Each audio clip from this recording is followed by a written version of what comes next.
നീയും നിന്റെ ജോമച്ച എന്റെ മോനല്ല. വേർത്തവന്റെ വേദന അറിയാനുള്ള കഴിവ് നിനക്കില്ല. നീ എന്തു വേദനിച്ചു? ഞാൻ കേറിയ മരത്തിന്റെ ഒരു അംശം പോലും നീ ഇന്ന് 7 പതിറ്റാണ്ട് നിന്നാലും നീ കേറില്ല. ഡാഡി ഞാൻ കേറിയ പോസ്റ്റിന് അതുപോലെ നോക്കിയെടുത്ത് നിനക്ക് 40,000 രൂപ വന്ന് വടക്കനാപ്രാത്തിന്റെ കൂടെ നിനക്ക് 40,000 രൂപ ഞാൻ തന്ന് നിന്റെ ഈ ഫൈബർ ഒപ്റ്റിക്കൽ കേബിള് പഠിപ്പിച്ചൊരു വ്യക്തിയൻ ഞാന് അല്ലാന്ന് നിനക്ക് പറയാൻ പറ്റില്ല. ഞാൻ കേറിയ പോസ്റ്റിന്റെ അത്ര ഡാഡി കേറി എന്ത് പറ്റണ? ഞാൻ കേറിയ മരം നിനക്ക് ഒരു പൊത വെട്ടാൻ സാധിക്കില്ല. അത് പോസ്റ്റ് മാതിരി 1000 പോസ്റ്റ് ഉയർത്തിന് ഞാൻ കയറിയിട്ടാ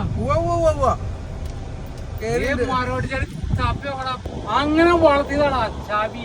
നിങ്ങളെ മൂന്നാണ്. ഞാൻ ഇതില് പറഞ്ഞ ഞാൻ ഒരു തുണ്ട് മദ്യം തരില്ലെന്നല്ലേ പറഞ്ഞല്ലോ.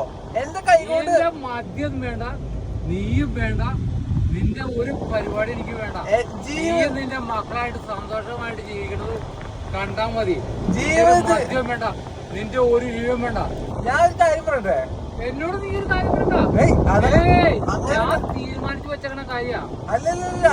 മദ്യം അടിച്ച് മരിക്കും. ഡാഡി മദ്യപന ആരോഗ്യത്തിന് ഹാനികരാന്ന് ഡാഡിക്കാറൂടെ. ഈ മദ്യം ഡാഡി മദ്യം തന്നെ വിഷം, അതറിയോ?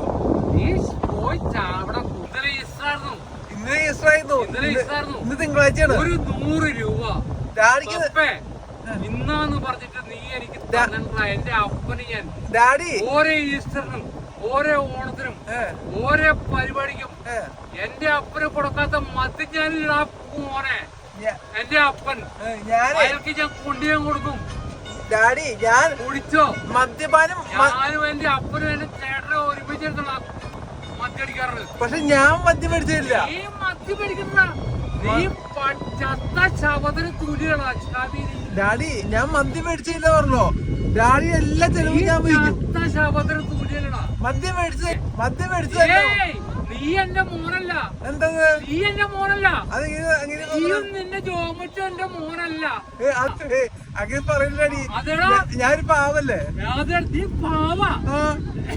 നീ തീവ്രവാദിയുടെ പുസ്തകം. നീ അയ്യോ അങ്ങനെ പറയില്ലേ? നീ തീവ്രവാദി, പാകിസ്ഥാന്റെ തീവ്രവാദിയാ നീ. ഞാൻ പഞ്ചപാവ. നാട്ടിലെല്ലാവരും ചോദിച്ചു നാട്ടിലെ നീ പണ്ണ പാവ. ഞാനും എന്റെ അപ്പനും തമ്മിൽ നടന്ന സൗഹൃദ സംഭാഷണമായതിനാൽ ഇതുവരെ സെൻസർ ബോർഡ് അംഗങ്ങൾ വരെ കുറച്ച് പറഞ്ഞു കത്ത് ചെയ്ത് വന്നിട്ടുണ്ട്.